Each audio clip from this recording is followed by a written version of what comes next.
বিশুদ্ধ ভাষাটা এত জরুরি যে আল্লাহ তাআলা তার প্রিয় হাবিবকে মায়ের বুকের দুধ থেকে বঞ্চিত রেখেছেন শুধু বিশুদ্ধ ভাষার জন্য।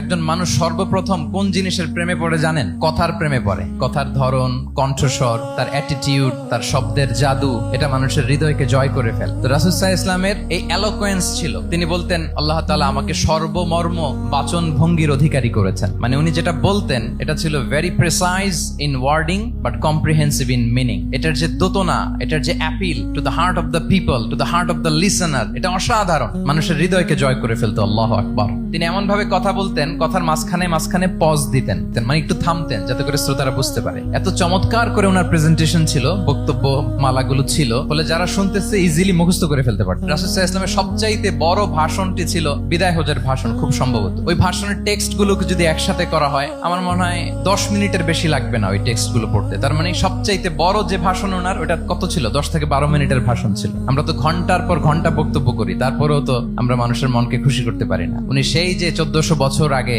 10 মিনিটের একটা ছোট্ট ভাষণ দিলেন, গোটা বিশ্ব আজও হাবুডুবু খায় ওই ভাষণের ভেতর, ঠিক কিনা বলেন? মাঝে মাঝে এমন আবেগ ঘন বক্তব্য উপস্থাপন করতেন, সাহাবারা অশ্রুসিক্ত হতো। আবার যুদ্ধের ময়দানে যখন কমান্ড করতেন, তখন তিনি রেগে যেতেন। উঁচু কণ্ঠে তিনি কথা বলতেন, মনে হচ্ছে একজন সেনাবাহিনীর কমান্ডার তার ব্যাটালিয়নকে কমান্ড করছেন। আল্লাহু আকবার।